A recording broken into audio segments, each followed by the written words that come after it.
नमस्कार मित्रों, आज आपके लिए प्रेरक प्रसंग लेकर उपस्थित हैं। आज का प्रसंग है मनुष्य की कीमत। मित्रों, प्रसंग में आगे बढ़ने से पहले आप हमारे चैनल को अवश्य सब्सक्राइब कर लेना, वीडियो को लाइक और अपने मित्रों से शेयर करना। एक छोटा सा कमेंट्स लिखकर हमारा उत्साहवर्धन तो ज़रूर करना मित्रों। तो आइए आनंद लेते हैं प्रसंग का।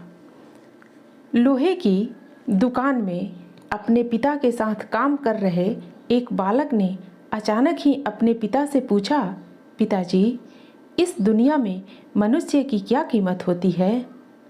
पिताजी एक छोटे से बच्चे से ऐसा गंभीर सवाल सुनकर हैरान रह गए।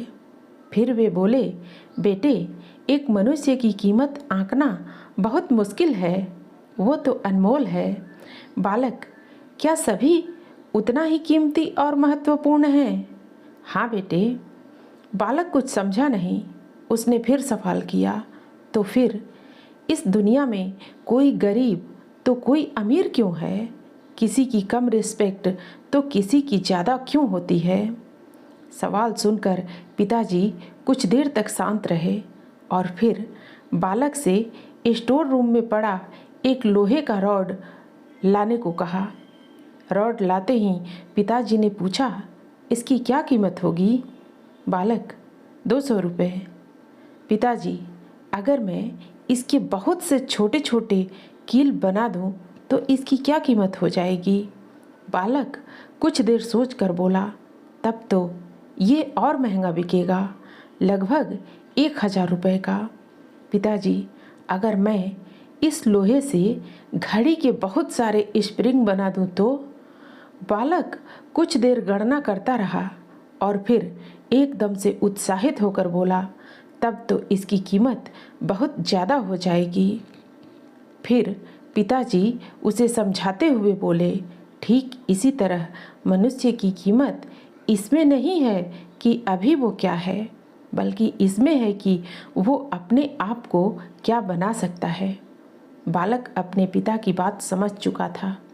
मित्रों, इस कहानी से हमें यह शिक्षा मिलती है कि अक्सर हम अपनी सही कीमत आंकने में गलती कर देते हैं।